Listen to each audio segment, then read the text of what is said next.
Good afternoon, everyone, and welcome to MindSite News Live, the first ever live event produced by MindSite News. I'm Rob Waters, co-founder and co-editor of MindSite News, and I'm coming to you from Oakland, California, the headquarters for MindSite News.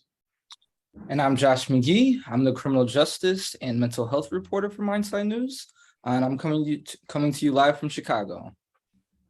And I want to welcome Josh, who just joined us as our first full-time reporter less than 2 weeks ago. So, hey, Josh, welcome.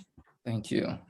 And for those of you who haven't gotten to know us yet, MindSite News is a new digital publication focused on mental health and social justice. We started publishing in late September of 2021, so we were conceived in the midst of the COVID pandemic and the racial reckoning sparked by the killings of George Floyd, Breonna Taylor, Daniel Prude, Miles Hall, and so many other people of color at the hands of police officers.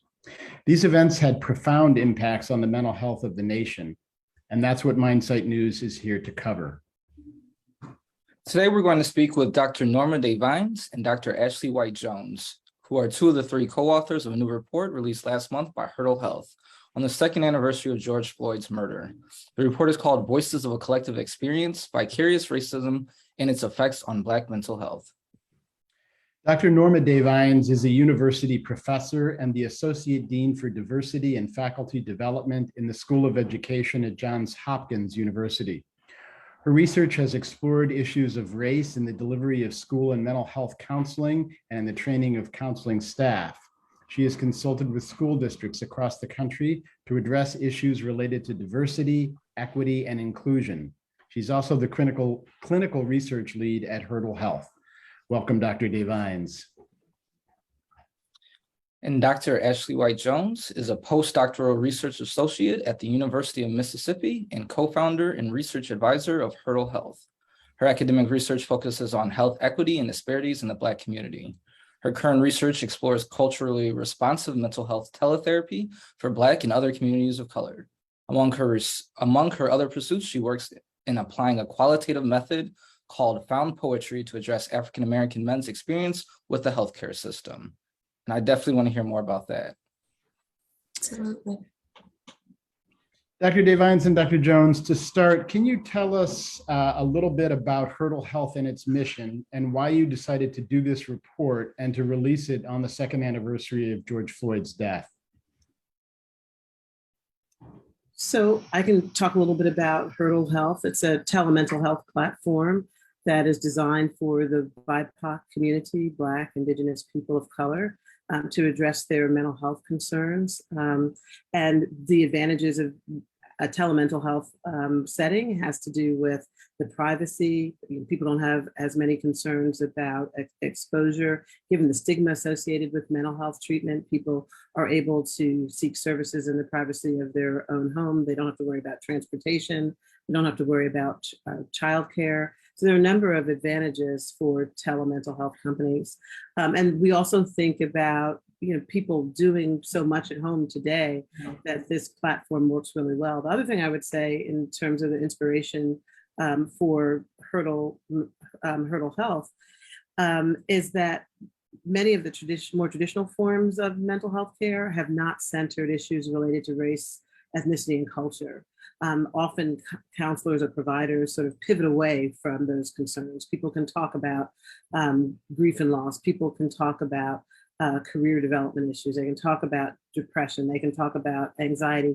But many times providers sort of panic when it's time to talk about issues related to race and representation. W.E.B. Du Bois said in 1903 that the problem of the 20th century would be the problem of the color line.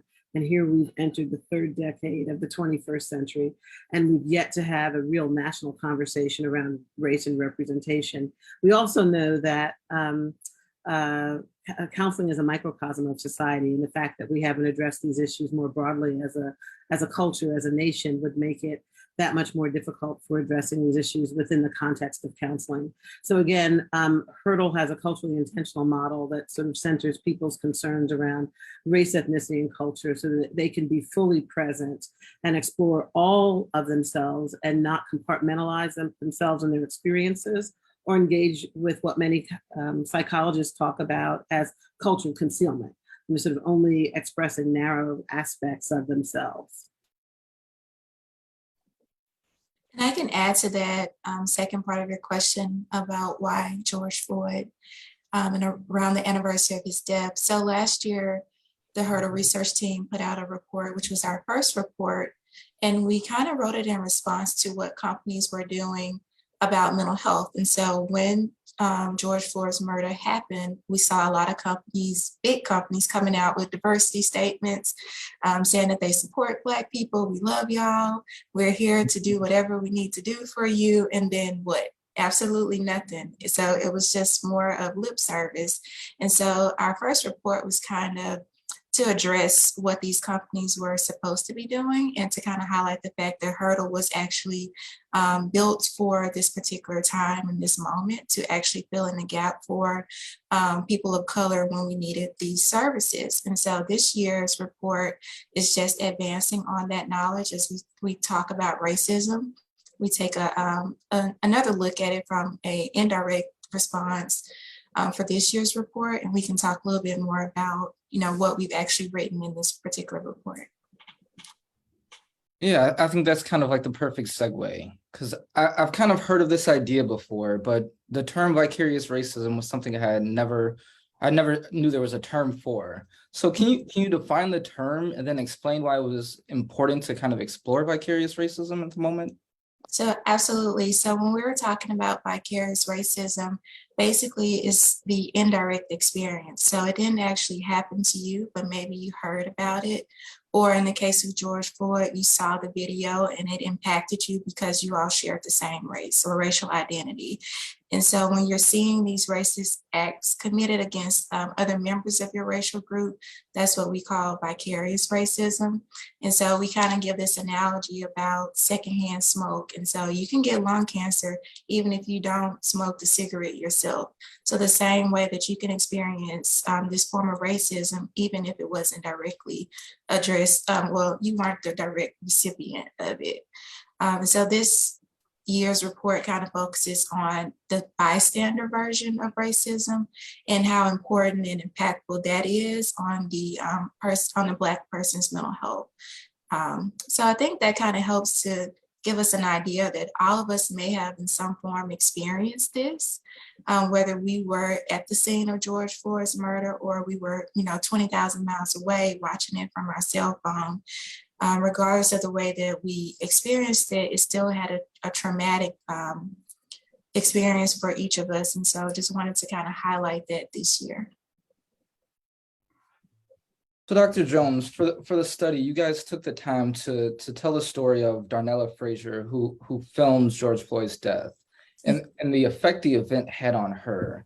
Social media almost guarantees that we're going to be exposed to more of the state-sanctioned violence, just kind of coming at us via social media.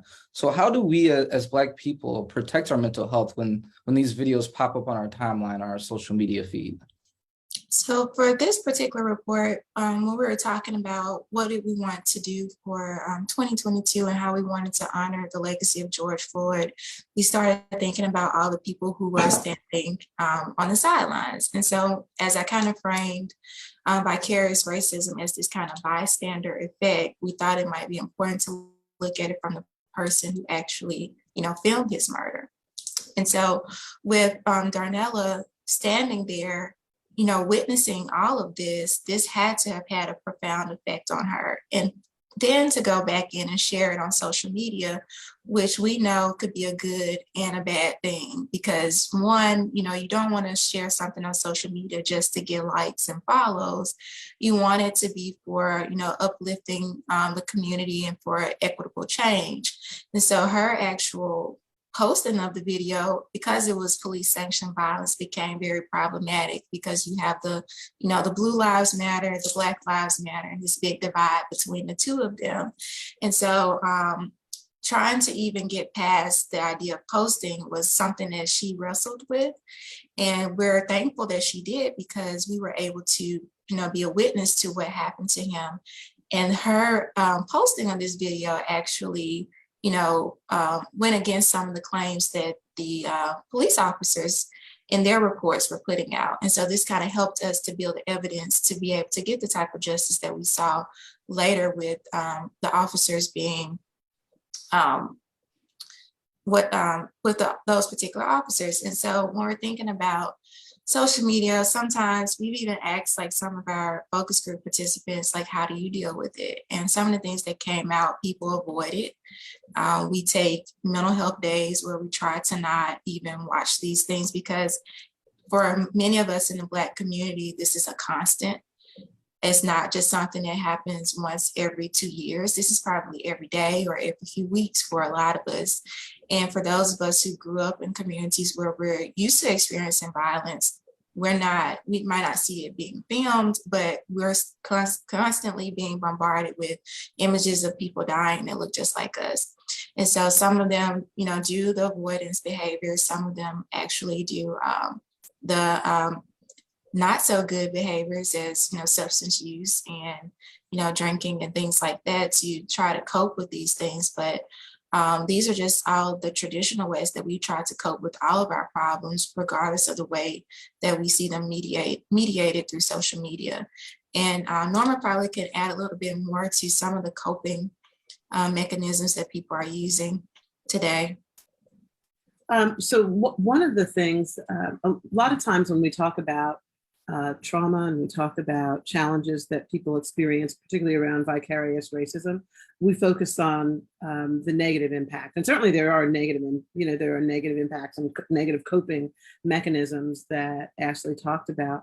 But one of the things we found in the study is that people also had healthy mechanisms of coping in terms of listening to music, and in terms of engaging in self-care, in terms of, engaging in artistic expression as a way of soothing and easing pain, which is really important, because I think when we think about challenges that happen in the African-American community, we are often seen as passive and sort of not challenging the status quo and sort of accepting sort of degradation. But one of the things I think was really important is that participants did work really hard to engage in coping mechanisms that help soothe and ease some of the challenges that they were experiencing. So Dr. Devons, you've worked on education in school mental health issues, as well as on the historical underpinnings of racism and its impact on Black mental health. There's a book that came out the last couple of years from trauma researcher Bessel van der Kolk, The Body Keeps the Score, and it talks about the way that the brain, the mind, and the body experience trauma. And what I sort of get from your report is that racism is a type of chronic trauma that may come on top of other traumatic experiences like community violence or police or domestic violence from police or domestic violence, what have you.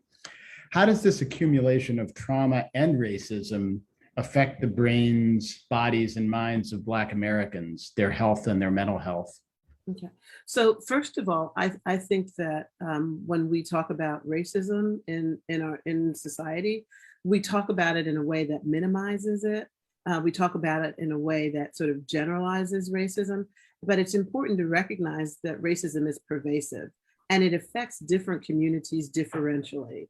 So we can't just talk about racism generically. So for instance, when we think about the African-American community, African-Americans are often impacted by state-sanctioned violence, as we've talked about in the George Floyd report. When we talk about Native American women, they've been impacted, and the Native American community. The encounters with racism and discrimination are along the lines of their connection to a landmass. We don't talk about the murdered and missing Native American women. When we talk about Asian Americans, think about the murdered Asian women last year. Think about the Asians as a model, seen as a model minority community. When we think about the Latinx community, think about the notion of immigration status, linguistic diversity. So when we talk about racism, it is pervasive and it affects different groups differentially. That's the first point I want to make. And I think that's a point that is not well understood. The other thing that I think is not well understood around racism and because of the way we talk about it in generic terms, is that it impacts every aspect of people activity. When we think about institutions, there's not an institution in our society that we can think of where people haven't been impacted by racism. Economics, education, entertainment, labor, law, politics, religion, war, the environment, all of these things are, impacting people in multiple ways. When you think about stress and you think about chronic stress, it takes a toll on the body in terms of activating the nervous system. And the chronic nature of racism and discrimination has an impact on cellular aging. It has an impact on health and well-being. It has an impact on the immune system. And over time, it impacts well-being, wellness, health, healthy functioning. It impacts the organs over time. And so that's why it's important for us to understand what's going on and begin to think about, give people outlets to talk about racism and discrimination, and to begin to think about how we process through some of this. We see that as an opportunity at Hurdle, where therapists sort of talk about these issues, because usually discussions of racism and discrimination are taboo. When people bring up issues around race and representation, it's weaponized in a way that makes people feel that they shouldn't talk about these things. And so the internalization of oppression, the internalization of discrimination, and usually when we think about people of color, it's not just along race, it's along multiple lines. It may be race, social class positionality, religion, nationality, immigration status, documentation status, the multiplicative impact of these multiple forces and sources of racism and discrimination take a toll on the body, they take a toll on the psyche. But the way oppression works is to minimize it, to gaslight, to make it seem like it doesn't really exist, to make it seem like communities of color are exaggerating what's going on for them. The last thing I will say is that, so these challenges emerge early in childhood. I mean, there's research that talks about the exposure of racism and discrimination on children as early as preschool. Studies have been done to document, how children are alienated and isolated. And the American Association of Pediatrics said that, sort of defined racism as a determinant of health and of mental health and well-being, and so racism is a problem. We published a story this month about efforts to teach social emotional learning skills to staff and students in Michigan schools. And our reporter interviewed two young African-American elementary school students in Ypsilanti, Michigan, who had both lost family members recently to violence, and whose sadness and grief during the interview was palpable. They're being supported in the school and the classroom in this case, but there are also forces pushing back against mental health services even being offered in schools, and arguing for a complete decoupling of discussions about race and the impact of racism from mental health and from schools. What can be done to support kids in schools, and how should discussions about race and racism fit into that? So my sense is that if we work to prevent people from talking about race and racism, we are not acknowledging, sort of a major part of our history and our experience. And so while one group may be advantaged, or they may feel supported, but because we're not talking about this, there's a whole nother group that is negatively impacted intergenerationally about this. So I think that we need to come to some agreements about how we talk about race and representation. And we also need to think about, even though we think about there's a group of people, mainstream American society, who's protected by not having discussions about race, but they are equally impacted by not having discussions about race, because they're put in a position to defend against this constantly, and to have a kind of constant fear, and then to work hard to make sure that there is no discussion. But as long as we don't have a real discussion about race and representation, as long as there's not an outlet for people to, and children in particular, to talk about these issues, we are setting children up for failure. Right now, we are at an inflection point. You know, we've had so many things happen. You know, we've had the COVID-19, we've had George Floyd, we had a contested election, we have the mass shootings, we're, in a war. And a lot of the things that we're seeing around race is because we've never had an honest conversation about issues related to race and representation in our society. And because we haven't had an honest conversation, and because we are trying to suppress these discussions, people have this distorted notion about history, and it impacts issues around, policy. So when children learn that they don't learn about the Trail of Tears, they don't learn about slavery as it really happened, and they're taught, oh yeah, several hundred years ago we had a group of people that worked for free. No, people didn't just work for free. There was a lot of trauma. There was a lot of terrorism that was used to make sure that people stayed in their places, and that people sort of would not experience equality. And when you advance these narratives that, after we set this group of people free, everything was okay, we operate as if we set you free, we let you come to our schools, you can marry our women. And that's so far from the truth in terms of the obstacles that people experience that are still put in place, again, in all of our institutions. It doesn't matter which one we talk about. So when we don't talk about history in an honest way, we're setting ourselves up for a group of people to believe that they are justified in domination and control, and the companion belief that somehow there are a group of people that are not working hard enough, that don't exercise personal agency, that are not worthy, that are contributing to their own degradation. And I think that's how we are able, that is what has enabled all of the problems that we're having today. I don't know that I have an answer on how we do it. I do know that we need to have more honest conversations. We need to have more honest notions of what education is. If you look at textbooks, even textbooks are misleading in terms of understanding our historical past. That slavery was about states' rights. Nobody really we talk about the Trail of Tears. You may find some textbooks that talk about the Trail of Tears, but there's never a discussion about when the Indians were removed. It was brutal, and that their land was sold for 7 cents an acre. So what does that mean intergenerationally when your land you've been able to keep land in your family for hundreds of years, you bought it at 7 cents an acre, you're probably independently wealthy now, and then you're going to accuse a group of people of not working hard enough?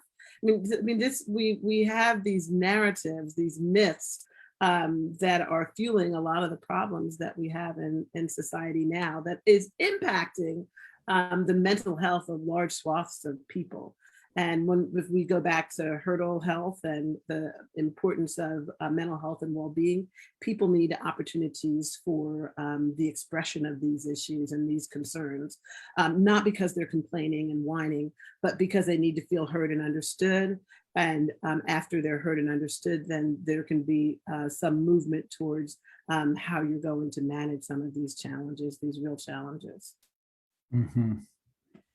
So on the note about schools and youth, I've covered violence in Chicago for about a decade now. And until recently, these shootings, we didn't really consider them mass shootings, but with the constant drum beating, with the school shootings, we've changed our language, where now every shooting that has 4 or more victims is a mass shooting. But with the school shootings and those mass shootings, there's kind of this following, there's a protest, we need legislation to change things. Where in Chicago, there isn't that kind of response to the violence and the shootings, even when they happen and they do make kind of that national news. What kind of effect does that have on the Black students and the brown students who are dealing with this, but don't get that kind of response that mental health needs to be taken into account, that other things and other factors need to be taken into account to kind of prevent this violence? I think it communicates that certain students' lives do not matter, and that they're not worthy of attention, and it sort of speaks to issues around oppression, issues around mattering, issues around mental health. People are impacted by the fact that they feel that their lives don't matter, and it contributes to, I think, sources of internalized oppression. And we see a two-tiered system. You know, this happens to one group, but it doesn't happen to another group. There's certainly support and understanding and compassion and empathy for one group, but but not another. And it speaks to our hypocrisy as a nation that we would acknowledge the sense of woundedness of one group, but not another. Is there something that media, do you want to answer, Dr. Jones?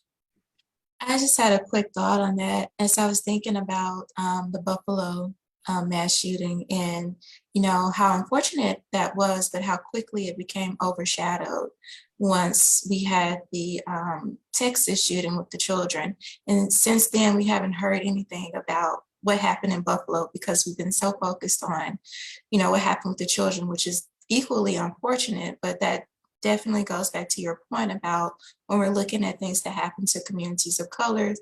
Honestly, I think if it had not been children, we would have moved on already to talk about something else because they were also, children of color. And so I think that that's also an important point too, how one thing gets overshadowed by the next unfortunate situation, particularly when it comes to these mass shootings. And is there something that the media can do better to kind of help the focus stay on some of the issues? One of the things I would say is have a sort of a more honest discussion. So when we think about just what Ashley just said, I mean, I don't know that has been talked about in the media in terms of how, sort of the experience of one group has overshadowed another group. I think another part that hasn't been talked about in the media is the notion that the children in Uvalde were all primarily children of color. When we think about how long it took, and I know that a lot of the facts are still unfolding, but look how long it took for there to be a response. But the thing that concerns me most is the notion that these are children of color that were sort of slaughtered. But would this have happened at a Sidwell Friends school? Would this have happened at an elite private academy? Would people have waited over an hour to rush in to support? I mean, so this speaks to the notion of mattering. And I think that while some of these discussions may emerge in sort of culture specific journal outlets, it needs to be part of our mainstream discussion as well. The socio-political aspects of gun control, the socio-political aspects of how we respond to crises based on social class positionality, race, and a number of other demographic factors. Yes, so it seems like every state, every city is kind of at this point having one of their own George Floyd kind of moments where you see this violence and it has this guttural reaction that kind of plays out over years. For us in Chicago, it was the Laquan McDonald shooting.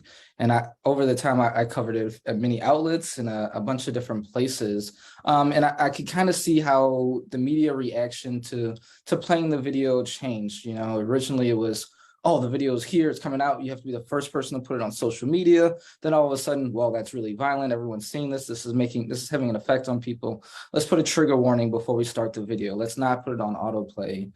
But it still kind of goes back to the same thing that you're gonna keep seeing this video and you're gonna keep understanding what's happening over and over again. What can be done in these moments to make sure we're not perpetrating this harm over and over again to people, to the readers, to the audience? And understanding that for whatever reason, people do need to see some part of this. They need to feel it or see it because that's what usually changes the policy, or that's what gets the reaction, like in the case of the George Floyd video where people were thinking more. Is there a better way to do this? Is there a way to kind of not make it as harmful? I don't think that there's a better way currently. Honestly, I think the people who need to see it are not Black people because we see this every day. And we know what needs to happen. Like, we know the types of policies and change that we would like to see in our communities. It's others who need to be able to see it to for us to actually just become human in their eyes in some senses, was just one of the things we kind of highlighted in the George Floyd report, that if we had not seen the video, we would not have seen his humanity on display. We would have not seen, a human being actually losing his life for 9 minutes. And so to be able to have this available to us is going to be one of our tools for actually fighting for justice, because sometimes I think we all have heard this story. There's always two sides to a story. And Norma has mentioned this a couple of times, is that we only hear one side of the story. And so if all we have to do is, listen to, police reports and sometimes the media's tellings of a particular story, and we don't get to see it ourselves, then we don't have another perspective to actually make informed decisions or to actually fight for justice on behalf of this particular individual. I think it's going to be up to each individual to decide how they consume this media and what they do with it. But as a news outlet, I think it's definitely important that you share correct information, whether that comes from, citizen bystanders who are filming this, to help further the narrative about this. One of the things I appreciate what Ashley just said, and I just wanted to pick up on something about that she said about telling one side of the story. There's an African proverb that says, as long as the lions have no historians, the tale of the hunt will glorify the hunter. And so when we think about journalism, we need more journalists of color. We need more journalists from different backgrounds that can sort of tell the story. If we go back to when Ketanji Brown Jackson was being confirmed for the Supreme Court, there was a photographer that took a picture of Ketanji Brown's daughter, sort of looking at her in a very admiring way, just the pride. I mean, the picture went viral, but it's not lost on me, and I think many other people, that the story was told because of who was present as a photojournalist. Other photojournalists may have missed that, and missed that entirely. So we need more representation in I think journalism and other disciplines as well, so that there is a chorus of people who are talking more than about a sort of a narrow swath of individuals. Right. Dr. Devines, we were talking the other day, and you mentioned that, as we all know by now, since so many people still are getting COVID, that the pandemic is not over, and that it's likely to reverberate even for generations in terms of its impact. What did you mean by that? And how is that reverberation, do you think, influenced by racism? So I think we are beginning to talk about the pandemic in the past tense, but we cannot talk about the pandemic in the past tense because there's so many residual impacts of the pandemic. When we think about health problems, the multiple health problems that people are having that will be with them for a lifetime. The fact that many businesses many people went out of business, and many of those people will not be able to recover the businesses that that they lost. When we think about the trauma, the pandemic positioned us to see a kind of trauma that we haven't seen in our lifetimes. There are rituals that we are accustomed to when people die, bringing closure to the life, celebrating a life.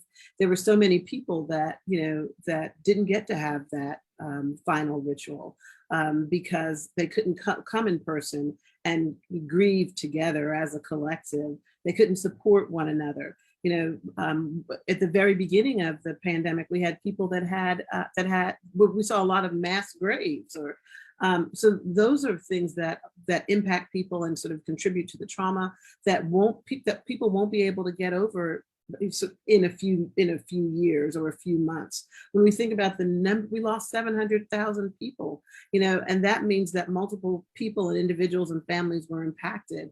When we talk about the implications for communities of color, people of color are more likely to work, be not first responders, but essential employees.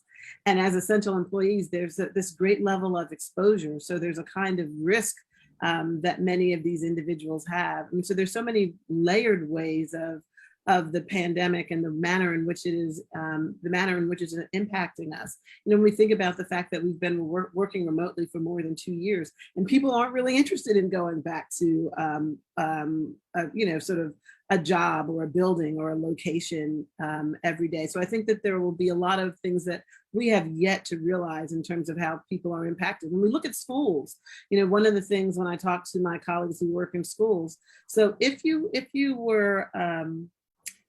are a second grader going into school this last year, this upcoming year, that means this is your first year in school, and school socializes children. So basically you're having, you know, developmentally, you may have 4 or 5-year-olds in the second grade. When we look at high school, usually each class looks at the next class in terms of modeling. So you have children going to high school that are sort of developmentally just like 7th graders. We have, you know, depending upon the resources that you had in your family from, you know, sort of, educationally, we have a group of children whose parents were able to maintain structure because they were home, but we had a group of children whose parents were not able to maintain structure because they didn't have the resources, they didn't have the access to technology. Maybe they were essential employees and they were working, so they couldn't monitor what was going on. So there are a lot of differential experiences that people are having that are going, and it's going to have a long-term impact that we haven't even begun to measure. I would imagine a lot of those impacts we don't even know, but we minimize and negate the impact of the pandemic when we talk about it as if it is a post-pandemic phenomenon. Mhm. I wanted to add something else to that. One thing that we are actually measuring now is life expectancy since COVID. And of course, you know, minority communities always had the lowest life expectancy, and that has significantly decreased in the last 2 years. And so while we were making strides to kind of keep up with the United States life expectancy, I know African Americans were around 77 years, and that's actually gotten better over the years. But with COVID, we subtracted about 3.7 years. And so we're seeing a decrease in life expectancy as we're getting more understanding of the amount of deaths that we've seen over COVID. And on a personal note, I had a child during the pandemic, and so she'll be 2 next week. And I can just see all of the different developmental changes that have had to happen that I have had to take, you know, over just to get her to be able to function with, you know, other children, because we spent the whole 2 years, you know, locked away, and we only saw family and friends. And so I can imagine what, you know, school age children were feeling as they began to, you know, start school for the very first time, and to be a little bit of, to be isolated as well, and to kind of go into this new environment. But I just wanted to raise that point about how there are large decreases in life expectancy from COVID, and knowing that that's severely going to affect people's mental health as well. Yeah, I'm also thinking about the impact on the health workforce. You know, early in the pandemic, I interviewed a community health worker in Chicago.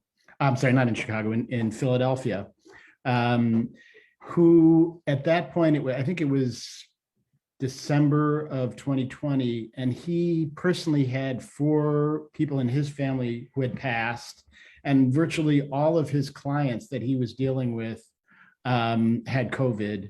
And he was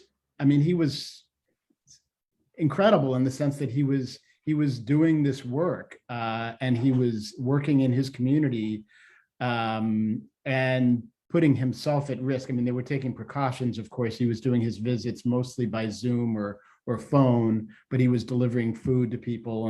And I'm just thinking about that story is replicated so many times, and yet there's this, so those folks who are on the front lines kind of taking the brunt, and there's also this sort of profound disrespect of the work that they were doing.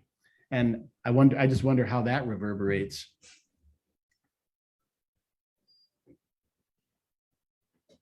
I think it definitely has a profound effect on people's feelings of importance, as Norma has mentioned, how do we, who matters? And at one point we were praising, our garbage workers, and we were praising our cashiers and like, thank you, because they kept the grocery stores going. But as soon as we were able to get back to some inkling of normal, we forgot about all of those people. And now they're just, they're low-class workers, and they were our heroes at the beginning of this pandemic. And so that also has definitely affected, particularly with COVID. I wrote another article about how we disclosed COVID when it came to people who were essential workers, and how they often lived in multi-generational homes where you had individuals who were older and you had younger people. And so that person had to work, but they also had to come back home. And so they were putting themselves at risk of, getting COVID every day just by going into work to be able to keep the lights on, to be able to keep food in the house, and how that could have a profound effect on the older individual all the way down to the youngest person inside the house. And for most of those individuals, they were, people of color who were in these different types of jobs. And so when we're talking about mental health, they're also the people who have least access to mental health services because of the types of jobs that they have. They don't have the time to take off to be able to go sit in someone's office and talk to them about their problems, because we often look at therapy as a place of privilege. That's not something that a lot of us have access to. And this is why, a platform like Hurdle is equally important, because it takes one of those barriers away without having to give up a lot of your time to go actually find a therapist and be able to, sit in someone's office and talk about all the issues and unpack everything in a meaningful way. So I think we'll be seeing the effects for quite some time. I know here in Mississippi, the University of Mississippi has received a grant to actually look at the mental health status of some of the healthcare workers. And so they'll start to explore what, nurses and, doctors and all those who are in the hospitals were feeling when it comes to burnout. And also just giving us a deeper understanding of, what kind of happened to them during these last 2 years. We would love to follow that research if you're involved in it at all. We would love to know more and cover that as it goes. Definitely. Sorry, I was writing it down. I was so excited. Yeah. So I see we have some questions coming in from the from the chats. But before I got into that, I did want to ask Dr. Jones, can you tell us a little bit about found poetry and how it can apply to Black men's health experience? Absolutely. So I did not always want to go to a doctoral program. That was never like my intentions in life. I wanted to be a fashion designer, and and I also wanted to write poetry. And so this was like one of my ways of me reconnecting with my past self. And so during my doctoral program, I did a lot of research on Black men's experiences with the healthcare system, and really wanted to understand why they decided not to go for like preventive checkups and actually just engage in general. And so as I was doing this research, it was also the summer that Alton Sterling died and Philando Castile died. And so I was I wanted to really be in the moment, because I was doing this qualitative work and really listen to what they were sharing about, what it felt like to be a Black man, particularly during this social climate. And I went back and started looking at poetry as a method to kind of re-represent stories. And so a lot of my research focuses on narrative and how we put together stories. And so as we're talking about the two sides of each story, it's centered in critical race theory. And this is my way of kind of bringing up those stories of people who are most marginalized. And so what I do with the technique is actually take the transcripts from people's interviews, and then I create poems out of them. And so you'll get this kind of retelling from a narrative form, like the story that you all might write, compared to a poetry piece that says the same thing, but it does it in a different way. And I think it often kind of humanizes the person how we like to listen to music, we're able to kind of get into it. Like I love Jill Scott, I absolutely love Beyonce. And there are some points in the lyrics where it just kind of like hits you in the soul. And you're like, yes, that was it. I felt like that. And so that's what the poetry kind of does. And when I read it out, read it out loud, a lot of people who are in the audience, they're like crying. I've been in academic settings and I've had, older professors come up to me with tears in their eyes. And I'm just like, okay, calm down, first of all. But it's just an amazing way to kind of retell their stories in another format. And I think that kind of storying also lives on if we think about the words of Maya Angelou, if we think about our new poet laureate, Amanda Gorman, like how powerful those poems actually are. And so that's one of the ways that I kind of keep my participants' stories alive and not just have it be very static on paper. We had a piece this morning, and we do a daily newsletter that brings news from around mental health issues. And we had a story this morning about how writing poetry or reading poetry for children who are hospitalized is incredibly healing. And it was really, really interesting kind of research. So it sort of echoes what you're saying, I think. So we have come to the end of our questions that we had generated, and now it's time to bring in some questions from the audience. So I'm just looking through the stream of questions here. One of them asks, we would love to hear if the panelists have recommendations for organizations wanting to speak to the harm that we're seeing, but as a mental health organization, not wanting to induce vicarious racism. So how do you address these issues without sparking, triggering vicarious racism, I guess is kind of the question. And other particular organizations that you would want to call out?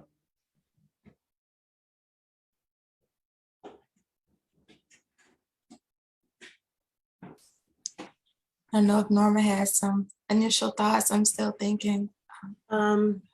Yeah, I think that's I think acknowledging that at the outset, that, letting people know the importance of having these discussions and emphasizing them as opportunities for catharsis, but recognizing that sometimes people can, be re-traumatized, and sort of defining what vicarious racism is and how people can be impacted by it, but also letting audience members know that the group's focus is not on the salacious details of what happened. And the intent is not to traumatize, but the intent is to help people move through some of the challenges and the experiences that they have. I think one of the things that came out in the study that we did was how people self-soothe, and sort of getting information, getting, recommendations from people about how they self-soothe as a way of, sort of moving through this. I think also and that's, I think, on an individual level, but on a broader level, on a policy level, advocating for what needs to be done policy-wise in terms of addressing some of these issues around systemic racism. Were there some particular things that emerged in terms of the focus groups? What folks that you interviewed found were the ways to self-soothe, and in addition to sort of the empowerment piece of taking, kind of political or social action? So some of the things we're also still exploring a lot of our data. But our initial findings talk a little bit about the collective experience of vicarious racism and how people really saw it as not just, they were all a part of it. And so even though they might have, this might have happened to a coworker, it felt like it happened directly to them. And so they felt sometimes not being able to stand up for that particular person at that time because they heard about it after the fact, and they were just wondering, like, what could I have done differently to support this particular person in that moment? And they sort of felt helpless, after the fact. And there was something else I was going to mention about what we were finding from our focus group. So anytime that we've done this work, when we've given people the space to talk about this, that's been more rewarding than actually getting anything else from them, but just giving them the opportunity to talk about what they're feeling, what they're experiencing, because for the most part, nobody has ever asked them and nobody has cared to ask them how they felt. And so for a lot of them, this is the first time that they've had a space to actually unpack what they went through, be able to analyze that, and then come out with how they actually responded to it, or how they could respond to this in the future.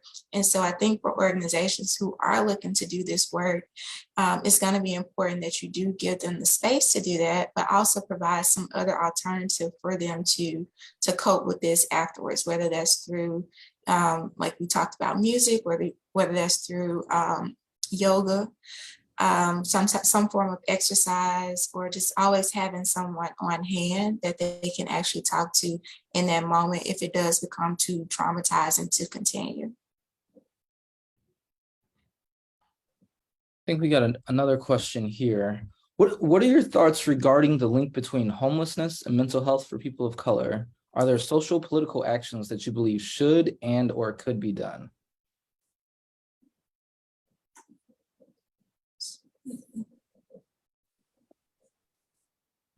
I definitely think there are lots of linkages to that. I know, Norma, I hope that you would add to this because you wrote a lot about this in our towards the end, just kind of tying the dots, connecting the dots between, our historical issues and how all of that connects to mental health. And so I was in a focus group, conducting some focus groups a couple of weeks ago.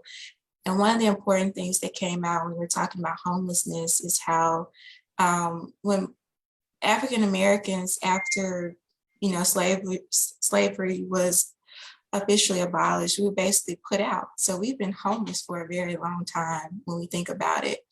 From that perspective, we were put out, away from the houses that we helped to maintain into places, on our own. And so having to start from nothing, basically, in a sense, to try to catch up to 400 years of other people's movement has been definitely hard for us to do. And so when I even think about homelessness, I think about the very first instance when we were removed from our homes, brought to another space, and then removed again from what we had, tried to assimilate to. And that has just been a continuous cycle. And so I wanted to kind of raise that up as well. And then Norma, if you want to add to what you've seen as well. So I appreciate Ashley's points about the homelessness has been a pattern since we stepped on these shores, and it continues to be sort of a pattern where people are not taken care of. But the biggest problem with the notion of homelessness is that we situate the problem within the individual without looking at the way the system operates. So one of the things we talk about is the historical underpinnings of the Black psyche in the report. And we talk about how early psychiatrists frame Black people psychologically as simple, uncomplicated people, and as, sort of needing to be under the direct control of whites who would be caretakers, because to set them free would be to cause insanity. And in the 18th and 19th century, with the early psychiatric facilities there in the South, there were African Americans there. And it was believed that they didn't need to be free. It was believed that they didn't need to be free because freedom would cause insanity. But again, there was a notion of sort of situating the problem within the individual. Insanity at the end of the Civil War was not about people, sort of being simple and uncomplicated. It was about people were set free without prospects for employment, without food, without shelter, without clothing, without education. And all of these things exacerbated their conditions and their mental health and well-being.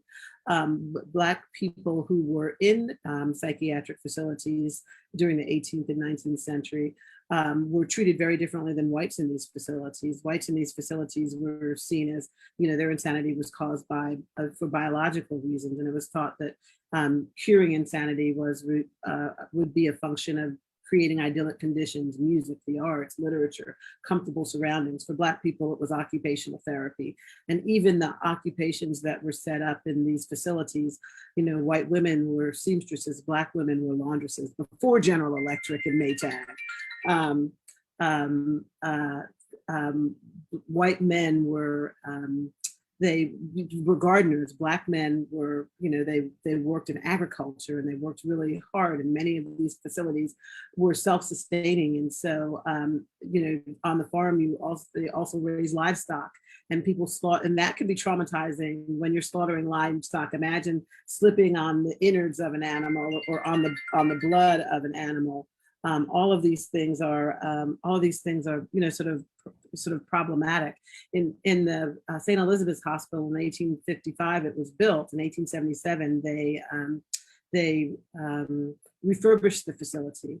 That's the psychiatric hospital in Washington, D.C. In Washington, D.C., yes, Right. thank you. When they refurbished the facility in 1877, the white section was allocated $1,500 per patient. The Black section was allocated $250 per patient. The white section was built of brick. The Black section was built of wood. And so we see these disparities that start early on and then, you know, and then continue. After slavery ended, a lot of Black people, a lot of Black men were corralled from psychiatric facilities to prisons to promote I would say the prison industrial complex. We didn't have that term back then, but you know, it was a way of furthering the monetarily plantation owners, compensating them for the income that they lost. So when we think about homelessness and rootlessness, all of this has continued. When we look at disparities then and now, we can draw a straight line between the past and the present. We're coming up on the hour here, and I don't know if there were any last questions or any last points that you all wanted to make before we wrap things up, but feel free if you do. So the other thing I want to say is talk about the importance of mental health. I think we are working as a community within the African American experience of destigmatizing counseling. I think historically we've seen ourselves as so strong and indomitable and, you know, impervious to stress, but we know that that is not true. And platforms like Hurdle give people the opportunity for catharsis, to talk authentically about what is going on, to not have to compartmentalize themselves, and to begin to think about the whole notion of healing and recovery. And if people wanted to get in touch with Hurdle to either to seek services or to get more information, what's the best way to do that? To visit the website, Hurdle, just type it in, you'd actually be able to find it there. I think it's hurdle.health. You can get connected with a therapist directly from the platform. You can also download a copy of the report that we just released earlier this year. And also just learn about our services and what we're doing as it comes to providing culturally intentional care for Black people and people of color. Awesome. And I'll also mention that MindSite News, we're now about 7 months old. We are the nonprofit, you know, news source that covers and reports on mental health in all aspects. We welcome you to join our audience in other ways. The easiest way to do that is to go to mindsitenews.org/subscribe, and you can sign up for our mailing list and get our daily newsletter, and also see some of the great work that we are showcasing and reporting from around the country.